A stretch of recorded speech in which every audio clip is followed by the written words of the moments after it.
yo no soy un delincuente. Guardia, no me apunte en la frente. Guardia, yo no soy un delincuente. Guardia, no me apunte en la frente. Guardia, yo no soy un delincuente. Guardia, no me apunte en la frente.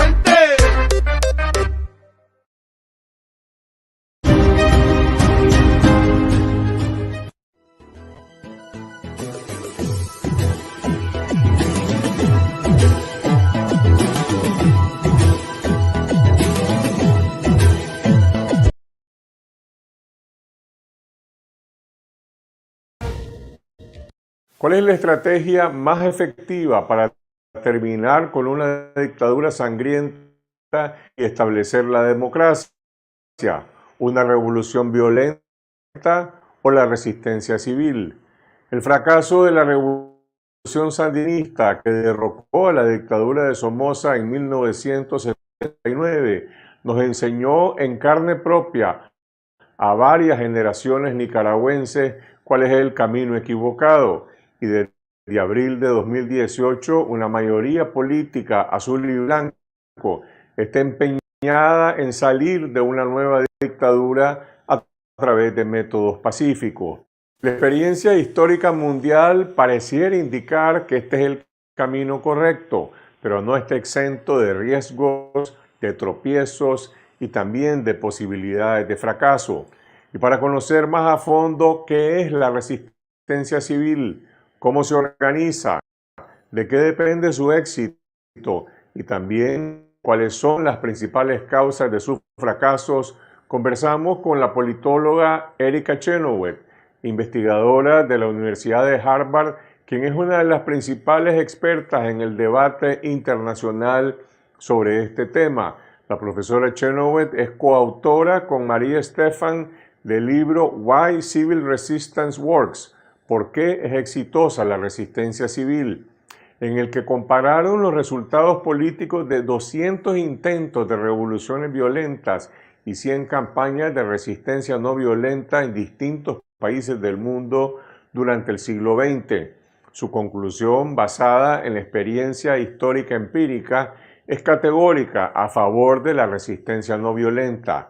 Veamos lo que nos dijo en la siguiente entrevista.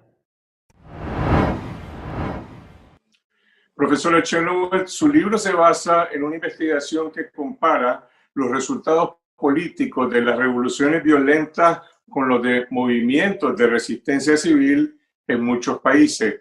¿Cuáles son las conclusiones? The main conclusions are that from 1900 to 2006, movements that relied overwhelmingly on nonviolent resistance were more likely to succeed, basically creating democratic breakthroughs or creating independent territories through secession or self-determination, than movements that used violent revolutionary tactics. And in addition to that, Maria Stephan and I found that the reason was because nonviolent movements tend to be much larger and more inclusive of many different sectors of the society than armed revolutions, which tend to be fairly small scale in terms of active participation and tend not to involve as many people from across a society. Pero ¿cómo pueden ser exitosos los movimientos de resistencia civil cuando se enfrentan con una dictadura brutal que usa la fuerza y la represión con armas? ¿Cuáles son los factores clave de su éxito? There are a few different key factors. The first is that nonviolent movements are more likely than violent movements to experience a backfiring dynamic when they do face brutal repression. This means that across the world, it's a general pattern that brutal force against unarmed people tends to result in defections from security forces and non-cooperation by those that are engaging in repression, because they don't see such repression as justified or in their own personal interests. It can also be the case that that such defections happen even before repression really escalates to a large extent. In fact, most nonviolent campaigns experience much lower intensities of repression than armed campaigns, which actually creates very widespread repressive responses from the state. Ahora, pero no todos los movimientos de resistencia civil son exitosos. Hay muchos ejemplos de respuestas represivas que se imponen a medida que las protestas masivas fracasan en el intento de producir cambios políticos. ¿Cuáles son las principales razones de estos fracasos? I think the main reason is that the state was able to divide and rule the movement more effectively than the movement was able to divide and rule the state. So civil resistance techniques are fundamentally about making the pillars of the state's support begin to stop supporting the state. So economic and business interests, but also security forces, civil servants, and public servants begin to realize that it's not in their interest to continue supporting the state. It's much easier for them to do that when a challenge is based on nonviolent resistance and they recognize that they could have a future in the state. And so that is really more of a strategy trying to dislocate and divide the regime.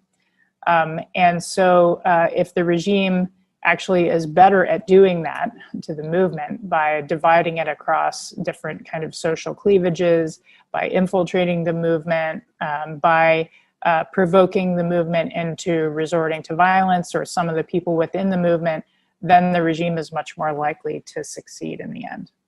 ¿Cómo se organiza la resistencia civil?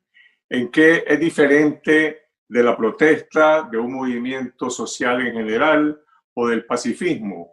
¿Es un movimiento sin líderes nacionales autoconvocados, como decimos en Nicaragua, o funciona como un movimiento organizado, liderado por activistas y cuadros políticos? Civil resistance is different from protest. Protest is one of many thousands of tactics that are available to movements that use civil resistance. But most effective civil resistance campaigns use many different methods like strikes, boycotts, stayaways, go slows, and other forms of mass non-cooperation, which are often even more effective than protest alone. And so movements that succeed generally around the world were able to coordinate and sequence these methods in a way that increased pressure on the regime, while also making sure that people weren't constantly exposed to the risk of repression through street demonstrations, for example. And so, yes, that does require a certain level of coordination.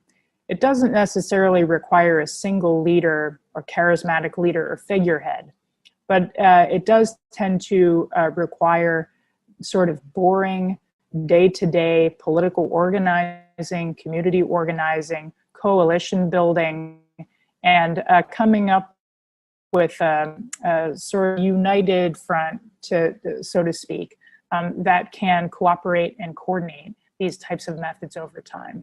Pero eso se parece a la forma en que funciona un partido político, como un partido político de cuadro.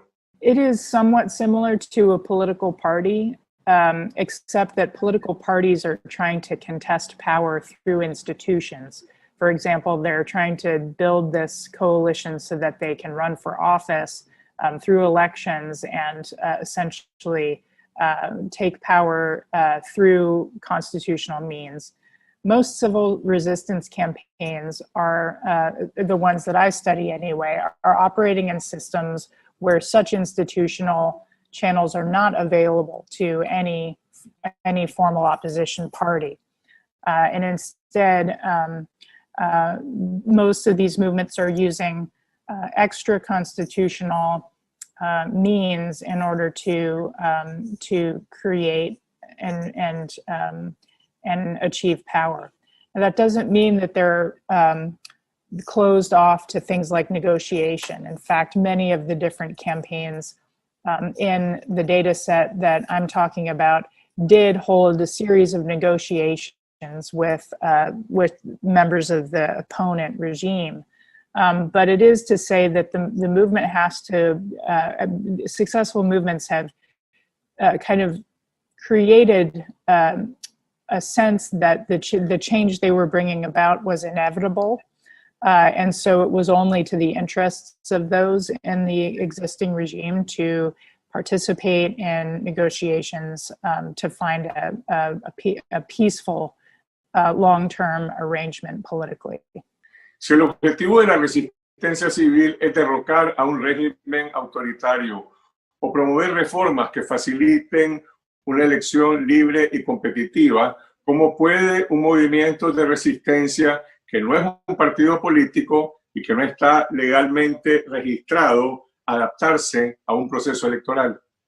Some movements don't successfully adapt to an electoral process, and so in these types of situations, if a movement succeeds but doesn't find a way to organize itself into a meaningful political party, then we've seen counter-revolutions or a kind of resurgence of the old status quo. So this is true in the Egyptian case, for example. If you think about 2011 to 2013, the opposition succeeded in forming what we call a negative coalition, meaning Mubarak go, but they didn't actually then successfully create a positive coalition of what is going to replace this old system. And so the military stepped back in 2 years later. You can compare this to Tunisia, where in Tunisia, similar timing, similar negative coalition trying to get Ben Ali out of office. But then they spent really 3, 4, 5 years in very difficult and painful negotiations that were kind of broadly representative of many different sectors of the society in order to hammer out the new constitution and new political parties that were competing. We're cautiously optimistic about the fact that Tunisia has emerged from this total crisis in a relatively peaceful and stable situation. So I think it's very difficult, but good faith efforts on the part of the opposition and members of the regime can pay off and after some steady commitment. ¿Qué tan amplios y diversos son los movimientos de resistencia civil que han sido exitosos? ¿Son movimientos de unidad nacional? ¿Cómo enfrentan el dilema de incorporar la participación de sectores como los empresarios, por ejemplo, que han sido parte del poder y que le temen a la inestabilidad que asocian con la protesta social y también le temen a participar en una coalición que no controlan completamente? Very difficult problem. And like I said, these types of dilemmas historically are usually not negotiated in the streets, but rather are kind of dealt with day by day through organizing and good, steady leadership.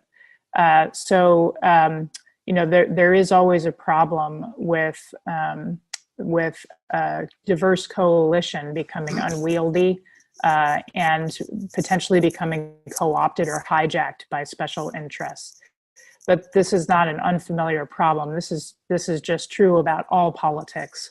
And so to the degree to which there can be coordinated leadership that is accountable to different sectors of the participant base through some kind of leadership structure that's a coalition-based or coordination council, the more likely these problems are to be addressed through the campaign.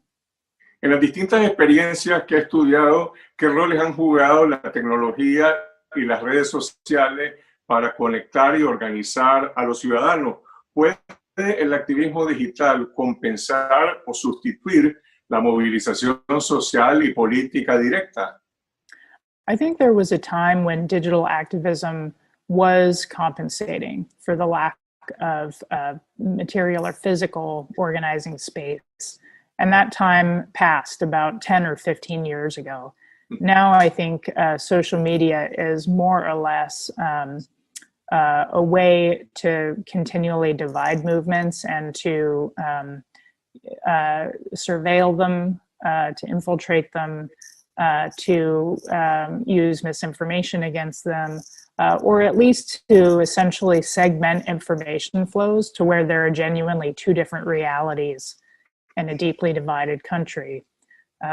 This is something that's happening in the United States. I can speak from our experience to where the effects of social media, intentional or not, are to create two different lived realities in this country with very little common ground.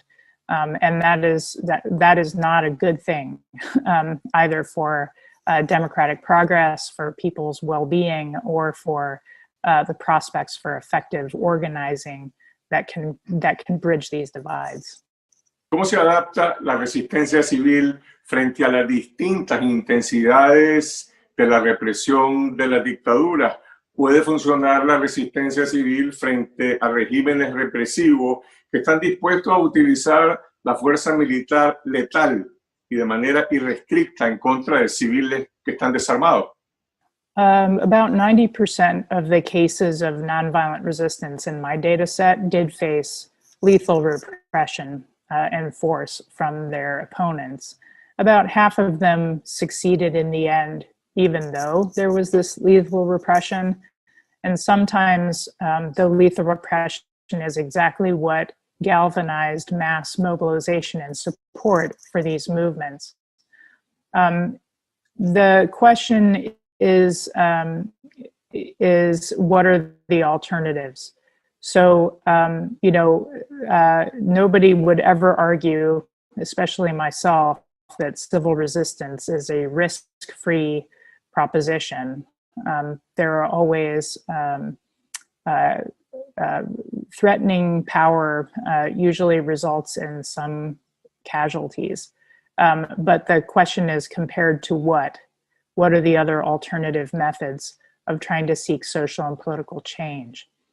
And we know from historical cases of armed revolution, for example, that the cost to human life is so much higher than in almost any civil resistance campaign. I think the average civil resistance campaign suffers something like 22 times fewer deaths per year than the average armed insurgency.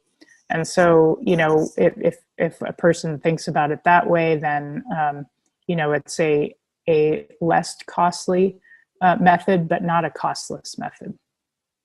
Pero incluso las dictaduras más impopulares siempre tienen una cuota de apoyo de una base política y tienen la ventaja adicional de controlar el Estado, el partido y el aparato represivo. ¿Hasta dónde puede mantenerse una dictadura sin colapsar?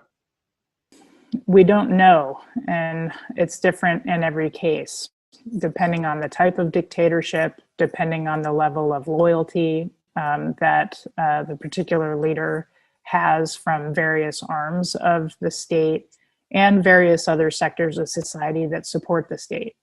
So we don't know. But one thing I can say is that we also don't know the true level of opposition at any given point because most people don't walk around every day expressing how they feel today in this moment about the regime. Some people do, but most people, so in key moments of crisis, many people are often surprised by how many people turn out in opposition to a regime in a way that seems surprising and unexpected. But then in retrospect, people say was inevitable. So, for example, in Tunisia, in Egypt, in Sudan, a year and a half ago, these are regimes that had been in power for decades.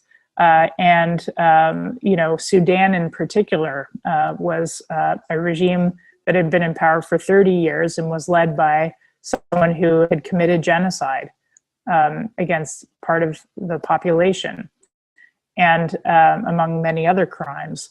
And then all of a sudden, we discovered, the world discovered that his regime was far more fragile than anyone knew, because of a people power challenge that grew in size and in force over the course of a few months, despite the fact that there were brutal crackdowns throughout the entire period.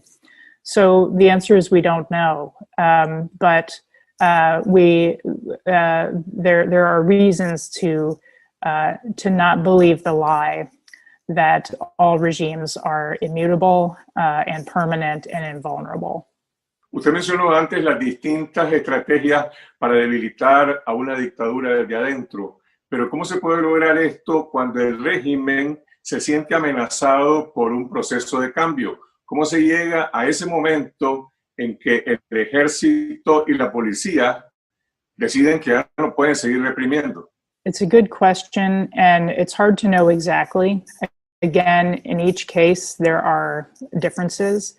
But generally speaking, there are two things that come to mind.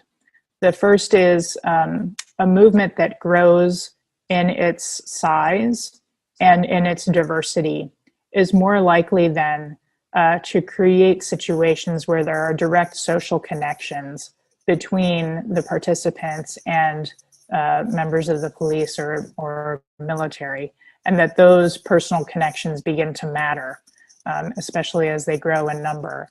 The second thing I would say about it is that sometimes it's the case that the police and security forces never defect.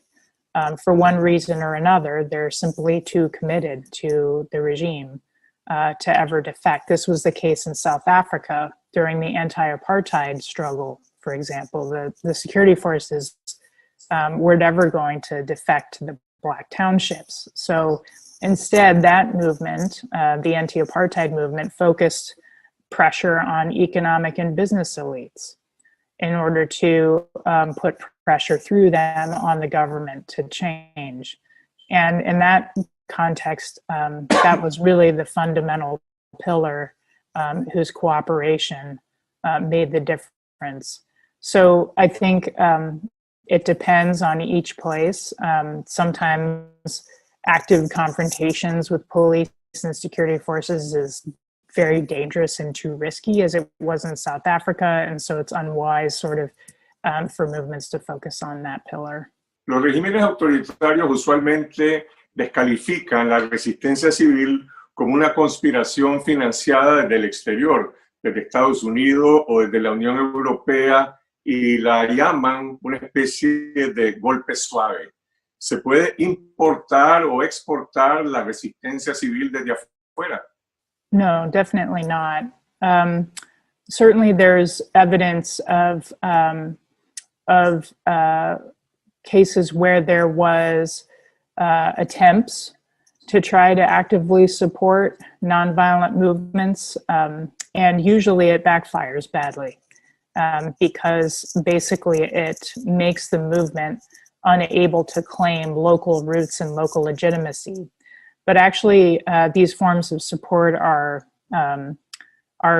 much less direct than is commonly cited by many authoritarian regimes, and it is almost a universal pattern for authoritarian regimes to blame outsiders for their own domestic struggles as a way to try to deflect from the core issues and delegitimize the campaign.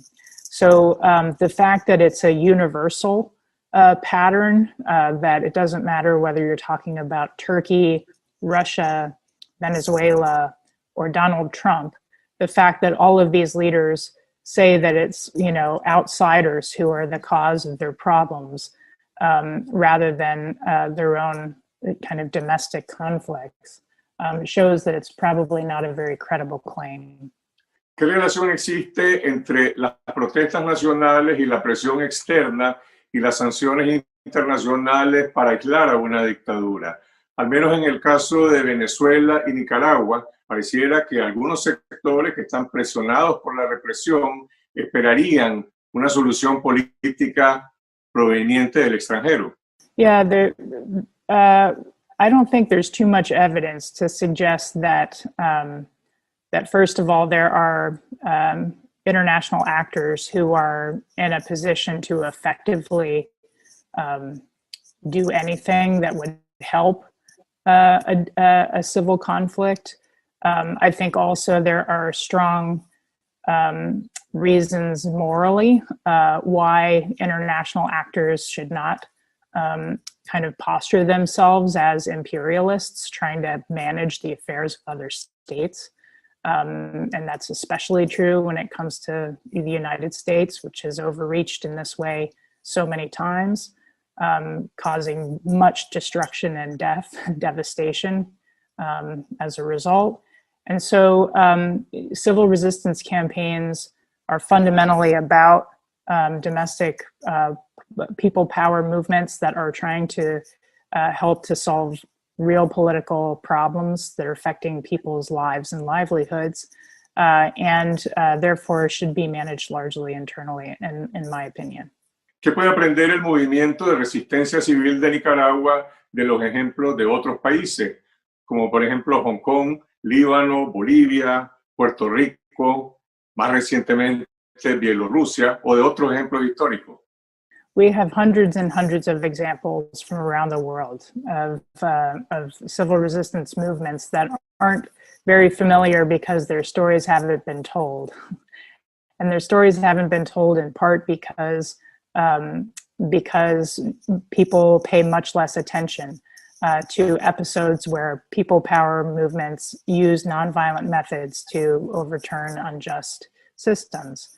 Than they do to pay attention to violent revolutions that fire the imagination and that hold up heroes in our societies. I'm speaking as an American in the U.S. here about the sort of mythology of the American Revolution as being kind of a key point in our history that was so defining, but downplaying all of the incredibly important moments in U.S. history that led to the end of slavery, that ended to the end of women's repression and women achieving the right to vote themselves, and many other cases where what we know is that movements that appeal to a larger and larger number of people because they convince them that it's in their interest to work with the movement.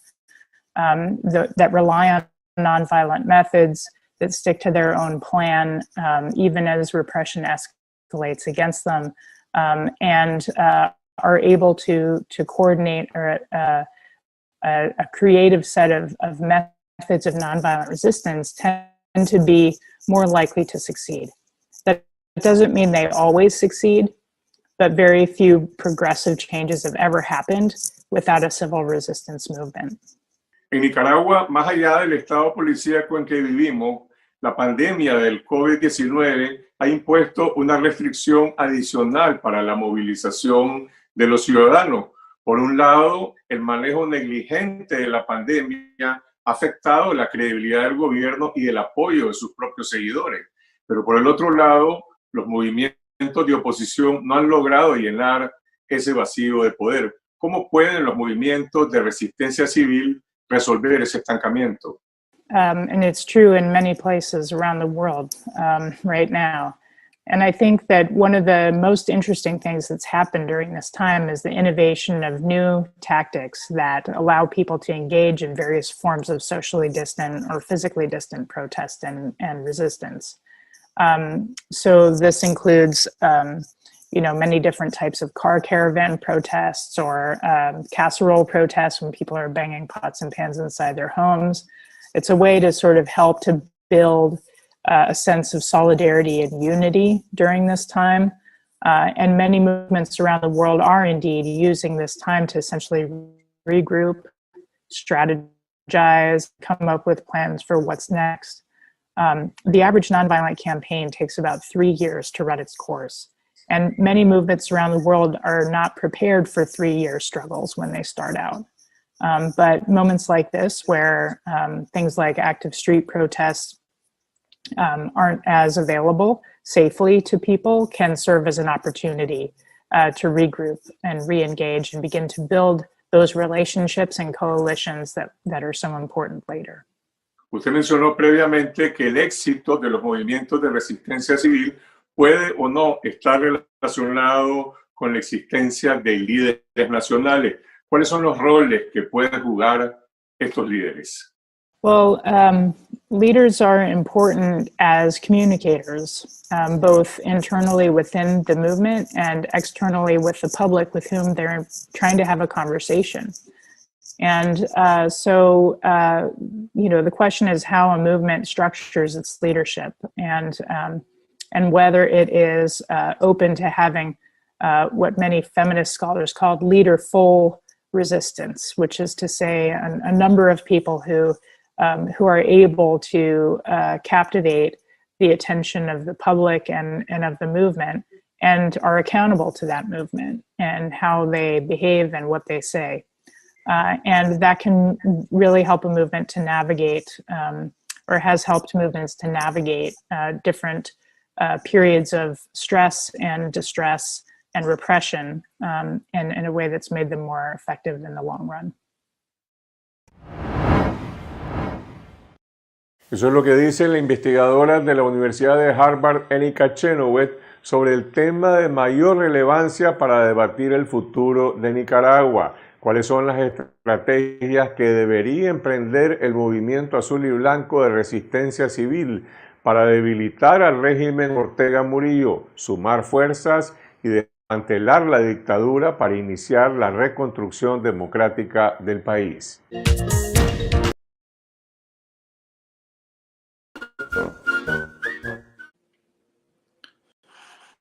Bueno, y ahora la pregunta, una vez terminado el vídeo,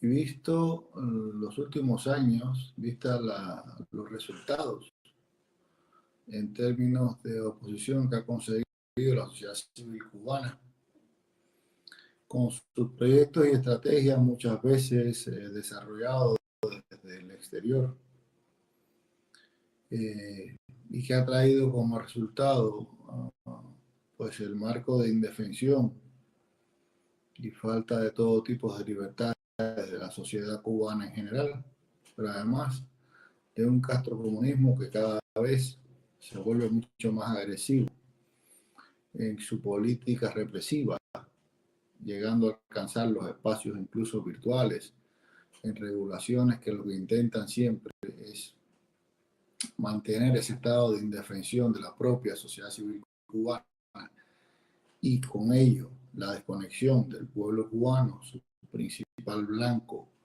en cuestión de despertar esa conciencia cívica nacional. La gran pregunta es, ¿estamos los cubanos obligados a llevar adelante un tiempo de resistencia activa, de oposición frontal al régimen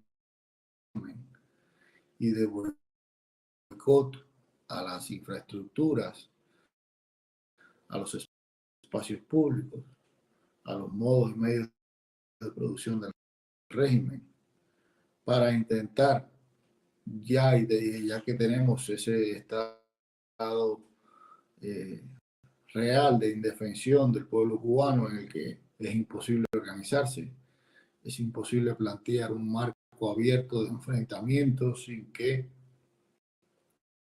sea controlado, ya bien sea a través de los quintacolumnistas presentes en esa sociedad civil, ya bien sea a través de la masiva pertenencia que tiene, el monopolio que tiene de la información, o ya bien sea a través de la represión directamente.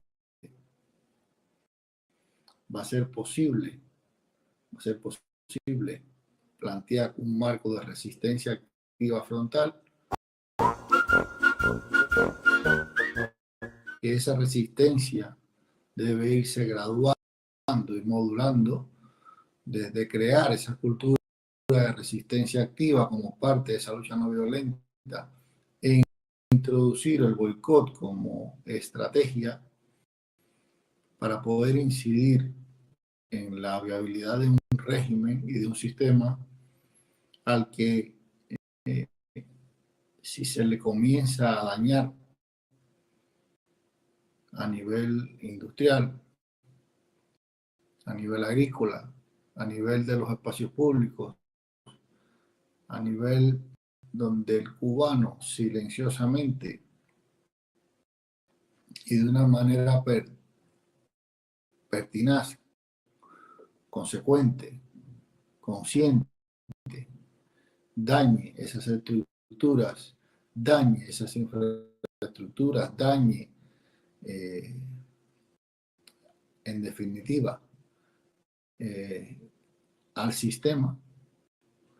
Entonces allí habrá un colapso porque el sistema será incapaz de reciclarse, de actualizarse, teniendo en cuenta, como tenemos que tener en cuenta, que Cuba se encuentra en un proceso de bancarrota total y donde al régimen le sería imposible primero identificar siquiera, luego reciclar el daño y tercero, le sería imposible una viabilidad desde el punto de vista económico, desde el punto de vista social,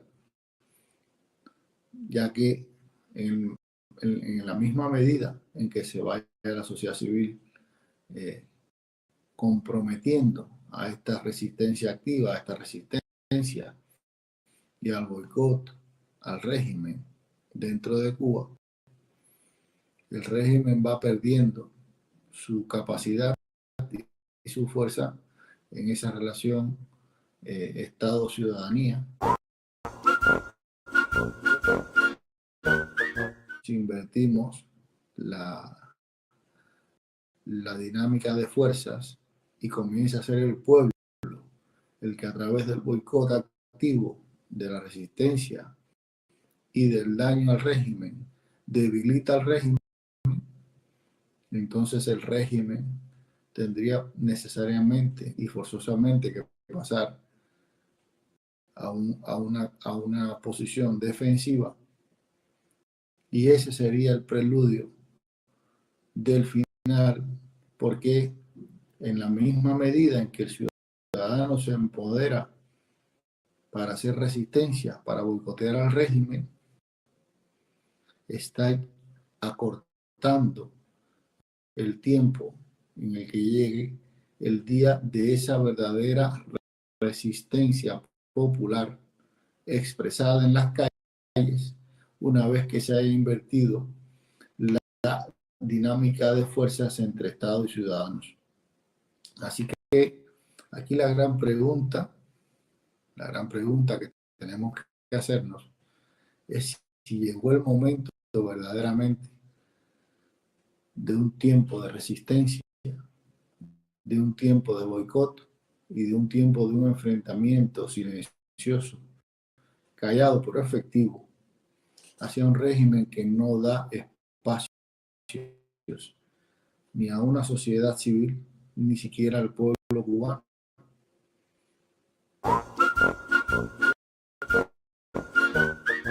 Ahí está la gran pregunta y la gran interrogante que tiene que hacerse todo opositor que quiera verdaderamente hacerle oposición al régimen hoy. ¿Dónde estamos? ¿A dónde hemos y qué hemos conseguido con esta política de resistencia pasiva, de denuncias y denuncias y denuncias interminables, de ayudas y de ayudas que aun cuando son necesarias están atacando las consecuencias del problema? cuando realmente donde tenemos que poner el foco es en las causas.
protestando y formando todos los de ustedes, ¿ok?